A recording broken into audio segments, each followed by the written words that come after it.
Greetings, conquerors. Today's very, very special guest is Miss Jice Johnson. Listen, we're going to talk about all kinds of stuff. So I need everybody who is an entrepreneur, who wants to be an entrepreneur, those who are trying to build even their own personal empire. I need you to check this information out. Please check out this interview. You don't want to miss this conversation. TBR Live, interesting conversation with interesting people. Let's go.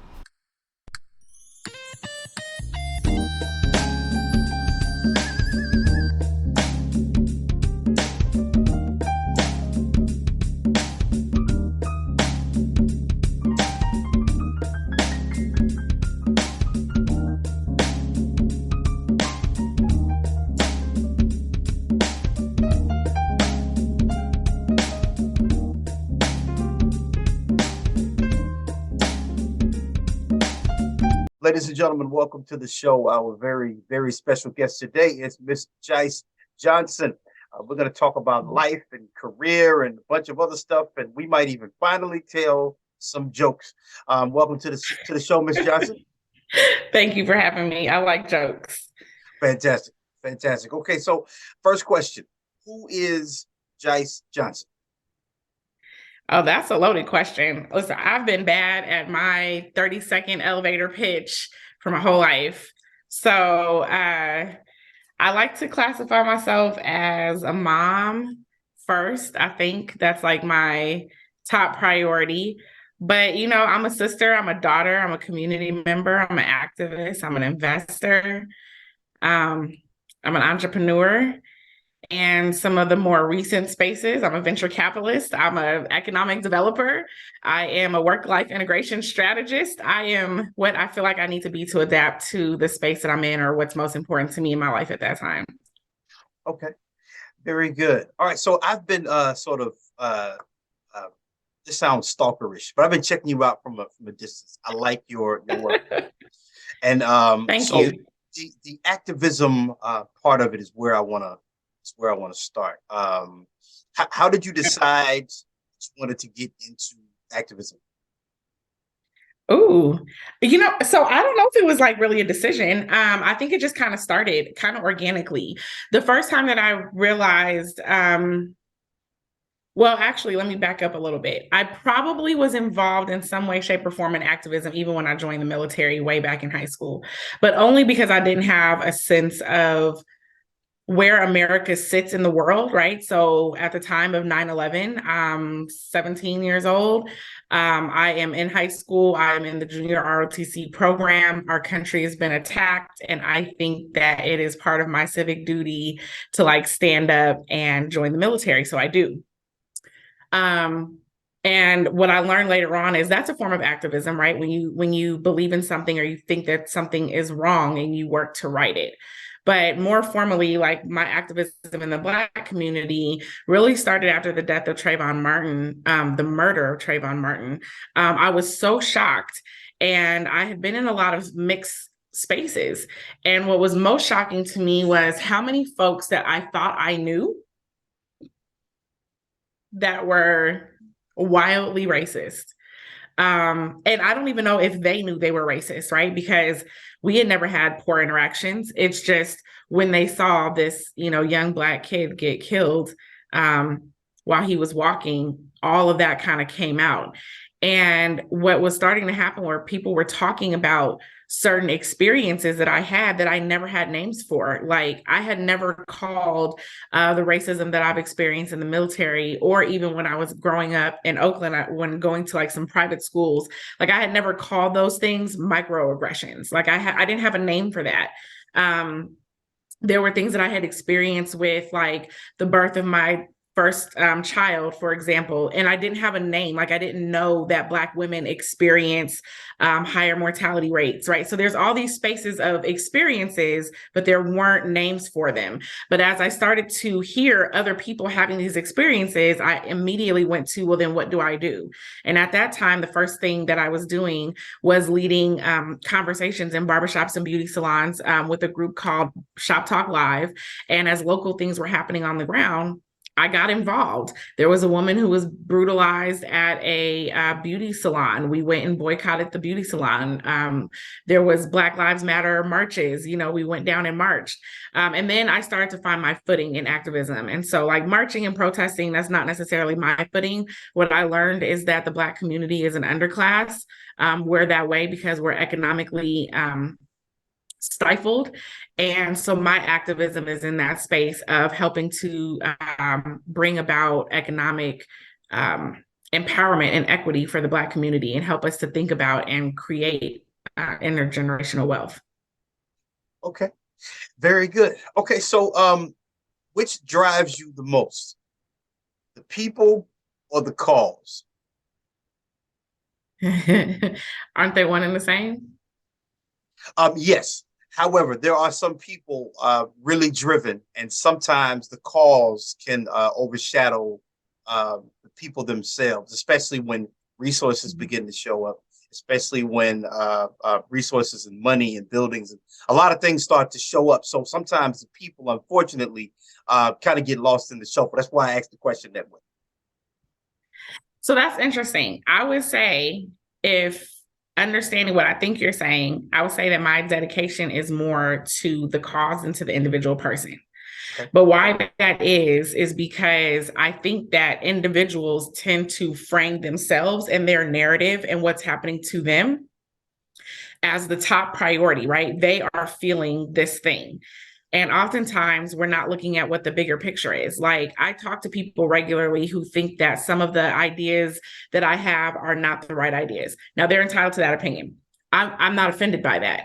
However, when I ask them why is it that they think that way, what they start off with is, in my experience. And that's when I have to pause them, because my solutions that I have been working on, or that I am working on, are rooted in data. And so if you live in a metropolitan area, your life experience is not going to look the same as a Black person that's living in the middle of, I'm sorry, can I cuss here? In the middle of nowhere, Absolutely. Mississippi, right? Mm-hmm. So those experiences are so vastly different that if you believe that solutions have to be based off of your experience, you're not taking the entire people into account, which means that you're not thinking systemically. You're thinking about your individual needs. And I believe, this is my belief in this work, is that we have to change the systems, because the systems are what govern our lives every day. And so while we tend to be around people who hold or share similar values and things like that, we can lose sight of what other people don't have. If you think that everyone can pick up their phone and make $1 million off of their phone on the internet, that is probably accurate for all the people who you know around you that have access to a high-tech phone with a wide variety of internet. If you live in the middle of nowhere, like, internet access is an issue, which means the flow of information that you get so freely that you think you get to make decisions off of is not afforded to a large portion of the Black population. So we can't be thinking about the individual. We have to be thinking about systemically how to make those changes so that we can put ourselves on equal footing. Then we can start digging down into the individual stories. And so it's not that I devalue the individual, but I think from a visionary perspective, I have to be thinking about what is the cause and how does it affect the total people. Does that make sense? Absolutely. Absolutely. What are a couple of obstacles or challenges in the work that you do? I know it might be a lot of them. What's a couple that you see most consistent? So some of it is the people. Like, it's interesting because I always try to remind ourselves that the reason why we see such disparaging thought processes in the Black community is because that is also systemic, right? Like, we have essentially been groomed in a certain way to think about ourselves, to think about the issues, to think about whiteness and our proximity to whiteness in certain ways and aspects. So that grooming matters. And I don't want to take away from what that looks like, but because of that grooming, it's really quite genius. Because of that grooming, we end up being in our way more than anyone else. We end up spending more time fighting with each other or fighting with small localized issues than we do with the systems that create those problems. So I always talk about it in like a bandage versus a surgery type of perspective. We spend more time talking about bandages or creating more wounds than we do really digging deep into like open heart surgery and actually addressing and fixing what's underneath the surface. It's wildly unproductive, and it's oftentimes not just unproductive, it can be counterproductive. And I think that that shows itself most in like Black leadership. Like there are places like Denver, Colorado that have had extensive years of Black leadership and have more disparities than before. And that, in my opinion, comes from the Black community not really understanding what the problems are, spending more time on fighting each other over small resources than they do banding together to go after real, true systemic change. And that includes leadership. So I would say, as much as I would love to point the fingers out, this is not like it's our fault, and it's not a victim mentality. It's not a pull yourself up by your bootstraps thought process. It's just recognizing that until we see that they have made us our own problem, it's like the system don't even have to do anything anymore. The system has done its job. It has done it really well. It has made the Black community its own worst enemy. Gotcha. Wow, gotcha. So, this is an unfair question, but I can't help myself, based on Okay. everything you said. If you were going to give us 5 years based on our current course as a people, um, financially or otherwise, what do you see the black community in 5 years, given the road we're currently traveling? All the data says we're headed in the wrong direction. In all honesty, my hope is that with organizations like EYL, Earn Your Leisure University, with organizations like CAU, Client Attraction University, even sometimes with organizations like Jay Morrison and Boyce Watkins, which can be wildly controversial. I think that what my hope is that these programs can help the Black community start to think about systems, the accumulation of wealth, and how to pass along wealth. But right now, we're headed in a downward trend. I mean, currently speaking, our debt is larger, home ownership is not closing, that gap is not closing. And overall wealth accumulation so far is not closing. Now, there's new data that's coming out, but also I think it goes to like counter narratives on what you see in social media versus like what the data is actually saying. And sometimes it's hard to get data because we don't like to give up data. Like you could ask me how much I'm making, I'm probably not going to tell you. I'm not going to tell you the truth. But what we have seen in the data right now, as it bodes out, what we know is that home ownership is not that gap in home ownership is not closing. We know that contracts are still not being given out. We know that procurement is not happening. We know that lending is not happening. So there's still a gap in getting access and resources to our community in order for us to grow and build that wealth. So what my hope is that we can do two things. One, we can be more aware and actually put into practice what we preach. That means that leaders need to stop placing, and entertainment needs to stop placing a priority on material possessions as being a measure of success. And then two, my hope is that we can start thinking as a community. We can stop thinking so individualistically. And while you have your own right to go after all the things that you need for your own family, right? Like you have that right to do what's best for you and your family. Hopefully, we can begin to think in ways that what's right for you and your family can also be right for our community. So, but I will say, trending, it's not looking great. That's what the data says. Gotcha, gotcha. Okay, I want to shift gears a little bit. Um, Entrepreneurship. How did you decide that you want to build your own thing? So my first entrepreneurial journey started in network marketing or MLM marketing. I was I don't know if that was my first business, but that's probably the first one that I took really seriously was Primerica. I was an insurance agent and taught financial literacy. But what I saw in that space, the first thing that I saw was a Black millionaire. The man that I was under, his name was Sam Shepard. He was Primerica's first Black millionaire that they produced. And what I saw was a Black millionaire that was not tied to entertainment or sports. And I had not seen that in my in growing up. And so that was kind of the first place that I even thought like, oh, maybe there is something else that's here because I'm not an entertainer and I am not into sports, right? So I don't do that. So if that's all you see, sometimes you're not even sure if there is a pathway for you to build wealth outside of those two things. And I think what we're seeing now is that there are pathways outside of that. But that was the start for me. And I've been a serial entrepreneur ever since then.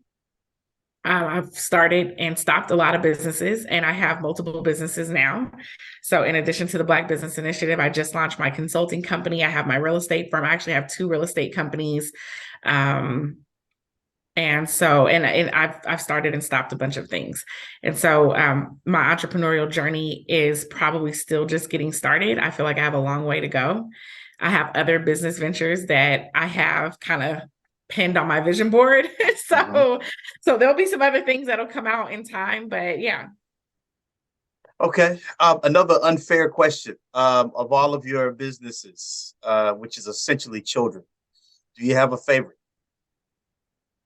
Ooh, a favorite. No. I mean, they all serve different purposes. So the Black Business Initiative, I'm very passionate about. Um, and it's my bread and butter. Currently, it's like the thing that is most profitable. And it serves a purpose, right? It's for the Black community. But it is not my forever business. So, like my real estate, for example, is kind of a forever business because it's a part of my wealth building plan. However, I don't love real estate at all. It is just a part of my wealth building plan. So, those like kind of go, side by side in that space. One that I love but is not forever, one that's forever but I don't love. And then my consulting business I hope will be like kind of my new space because it's more of a passion for me, but like a personal passion, not a passion for the people. It helps people, but it's really a passion for me, and that's like work life integration because I think that's what I do every day. I'm here in my home now. I get to travel. I get to spend time with family. I get to focus in on my health and other passions that I really enjoy. And then also, I get to do really impactful work, and how I blend those things together. A lot of people struggle to do that. I've gone through a lot of stress. I've gone through a lot of ups and downs. Mental health issues, physical health issues, family issues, and a lot of the things that tend to stop us from like living our best life. I've come through on the other side of them, and so I'm excited in this new space to be able to share that information with people. Very good. Okay, so we tend to have people who are right at the edge of making a decision of moving forward. Okay. So to anybody that's listening to this that says I'm ready to start my own thing, I'm ready to jump out the window and do what I want to do. Based on your experiences, what do you think are the top three things that are absolutely necessary before taking the first step? In business? In business, yes, ma'am. Oh, well, the first thing is you gotta decide to do it because you gotta be well, yeah, you gotta decide to do it. So one is just do it. Like just do it. You could fail. That's real. Like businesses have high failure rates. I mean, you've got to so then I guess number two would be adjusting how you see failure. I've failed lots of businesses. It's not going to stop me from the next one or the next one. It's just going to be a thing, right? And so, and then the third would be like really work on your mindset, like develop yourself, because you do have to develop yourself through those failures. You have to make sure that like you don't see you being attached to what you've done or haven't done. Instead, you recognize who you are and the value you are as a person, that you are okay with what you know and what you don't know, that you feel comfortable going to ask the right questions and continuing to build and being okay to make pivots and changes when it doesn't work, and being okay to fail and picking yourself up, dusting it off, and keep moving, right? All of that is what's taking place in your mind. So if your mindset isn't developed, then you're going to struggle. So one, just do it. Two, change how you see failure. And three, work on your mindset. Very good. I have to ask this one last question about business, and then we'll move on. Okay. I've asked some other people this, and I want to get your thoughts. An ability to pivot. When do you know that it's time or it's necessary to pivot? In other words, when you're doing your thing, things are not necessarily going well. Do you keep pushing or do you pivot? How do you know when it's time to just make an adjustment? Not necessarily give up on what you're doing, but just make an adjustment on how you're getting it done.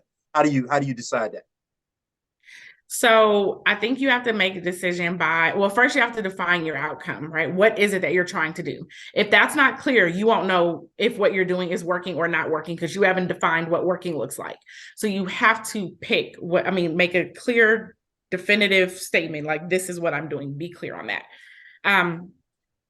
Once you've been clear on what it is that you're doing, then I would say you want to measure for results very quickly and pivot in a lot of places as quickly as possible. If you are marketing a product and you're getting no traction, you probably want to immediately go to one, making sure that you have the right target market, two, making sure that you're solving a want or a need, three, making sure that you actually have a plan to market, and are you executing on that plan, and is it good? Is it an issue of your copy? Is it an issue of your messaging? And so how you make those pivots really depends on your ability to gather and analyze data and information.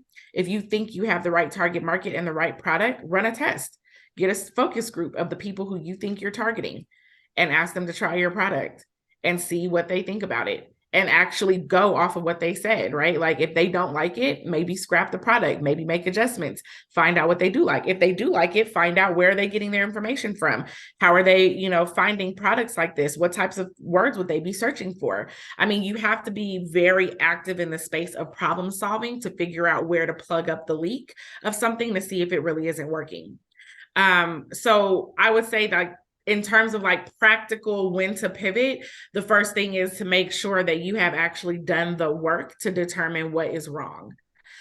And then sometimes you're making like full scale pivots. Like when I decided to pivot out of, let's say, multi-level marketing, the full scale pivot for me was an issue of values alignment.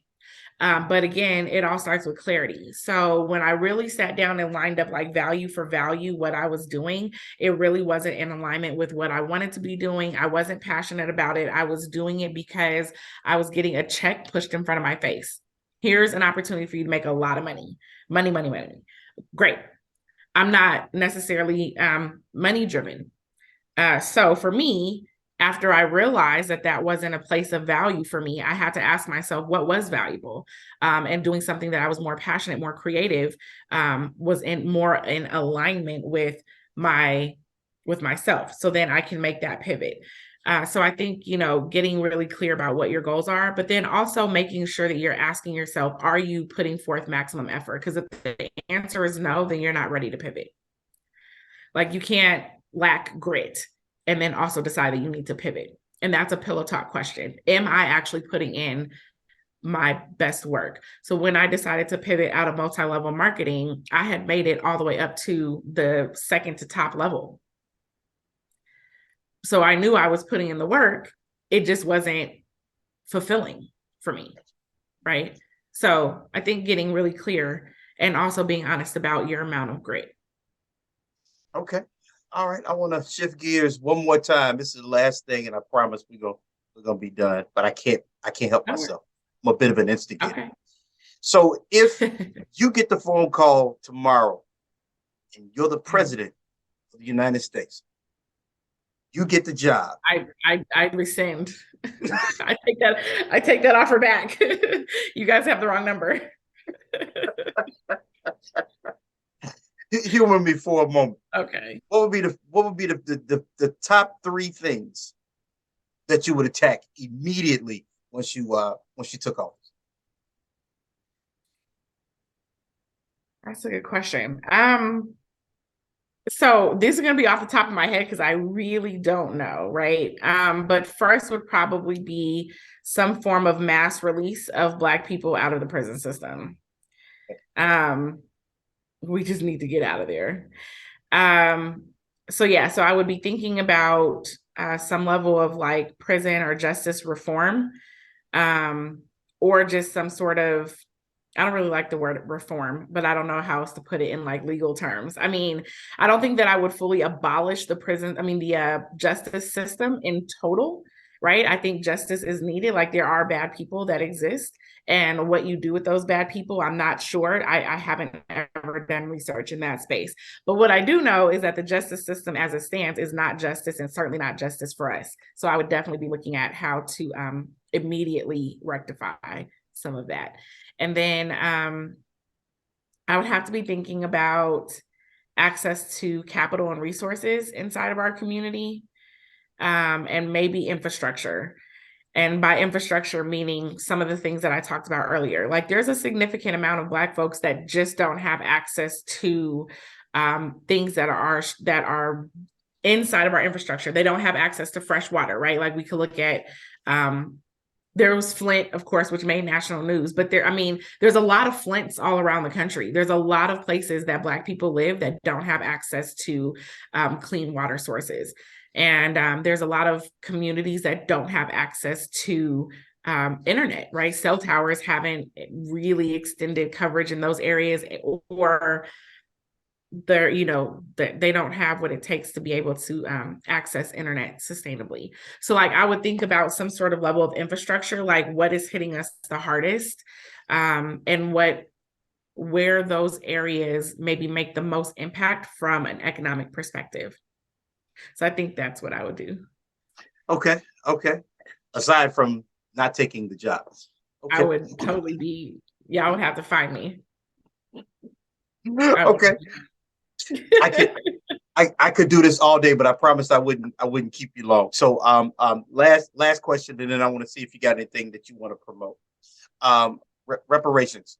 Would you as president, would you grant that? Would you give reparations? 110%. Yeah. Of course. With any conditions or restrictions, just give the money. How would you make that happen? What would that actually look like? That's a good question. So there's a part of me that's like, just give us the money.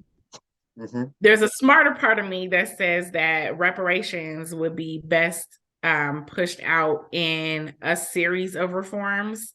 Like, for example, I would absolutely wipe out student loan debt for Black folks. I would absolutely look at things like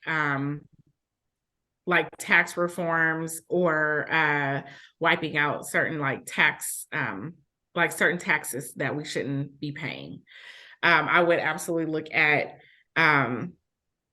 things like on the medical side where we can get some benefits from there. So I think like there's a series of spaces where we are owed compensation, right? Like they did medical testing on us. We should 100% have access to free medical care. And that medical care should include holistic options, because big pharma. Mm-hmm. But also, mm-hmm. Mm-hmm. That's a real thing. Yes. But then also, like things like, land, right? Or access to land. I mean, there's a lot of spaces that I think we could look at what like a comprehensive package would look like. That also we have to consider when this country was being built, right? There are places that dollars were given out, but also how white folks have built their wealth hasn't just been built off of them getting money. They were afforded land. They were afforded contracts and opportunity. I mean, the government funds everything. A lot of things the government funds. And so private organizations were allowed to get those contracts that the government, doled out. And that's how they built a lot of stuff. There's also industries that we were barred from, like the construction industry, which is never going away because development is always happening and has been happening since the, inception of this country. but who does a significant amount of development? And when construction companies were coming into play, you have these old construction companies that are 5 and 6 and 7 generations old at a time that they barred us from having certain licenses. So like, I think there's ways that we can really, even the playing field in addition to financial compensation.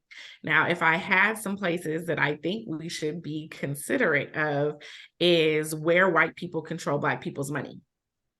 Like a single white mom who has a Black kid who is still an American descendant of slavery. Maybe that kid doesn't get reparations until they're 18 because white mom don't need access to that money. Those are things that I'll be thinking about. Like, there are spaces where, you have white folks who are in control of what would be Black folks' money. And I think that we should think about that because some of us like to mingle a lot. Yes, indeed. I asked that question that way because it's a hot topic, but I don't often hear a practical solution to that, or a practical way that would function. So thank you for that answer. Well, when you ask that question, or as you talk about that topic more and more, I think that some history lessons go far in that space. Like, I think there should be some knowledge about how white people have built their wealth. White people weren't just given checks by the government. That's not the case. Even when they purchased slaves, like, it was a financial investment for them to purchase a slave. That investment pays off because it's a gift that keeps on giving if you enslave the children of that slave, right? But to think about how that wealth was built is important. To think about how the laws of this country work. So this all comes back to systems, right? If you just give Black folks a check, I mean, if that's the way they dished it out, great, because my legacy is not going to be the same as somebody who wants to blow their legacy on cars and shoes and whatever, right? But I do think that, again, we've been groomed. Our mindsets have been groomed. If we're not realistic about how our mindsets have been groomed, I think that we are putting ourselves in a position to turn that money back over within a very short amount of time, to organizations that do not benefit us, to companies that are not Black owned, don't hire Black distributors. I mean, if we were to go that route, there would be a real way to start cycling the dollar in our community and have an opportunity to like grow and scale our operations to a place that could really benefit us. If we don't, we would turn it back over and one generation would have had a heyday for a couple of years. Absolutely. Lottery. Yes, absolutely. Man, I got another question, but I'm gonna save it just in case we get a chance to do this again. So, do you have anything that you want to promote? Anything going on? You singing somewhere, or rapping, or you play basketball somewhere? What you got going on? So, I definitely don't play basketball. No, I'm not. I am not as athletic as I once was. So I would really just promote out my strategic consulting company. Jice, you can visit jicejohnson.com. I'm very excited about this. I do have a program, How to Live Intentionally. It's called Excuse Me While I Live Intentionally. That's the program. But it's really about intentional living and work-life integration. How do you live your best life now, not waiting for someday when whatever your fill in the blank is, right? How do you start to live that life now? How do you create those pathways for yourself? And I'm excited to share that information. So yeah, you can visit jicejohnson.com, find out more about that, and come coach with me. Fantastic. Very good. Thank you so much. This was a big deal. I've been wanting to do this for a long time. So thank you very much for your time. Hopefully we can do this again sometime. Of course. All right. Take care of yourself. See you soon. Okay. Thank you.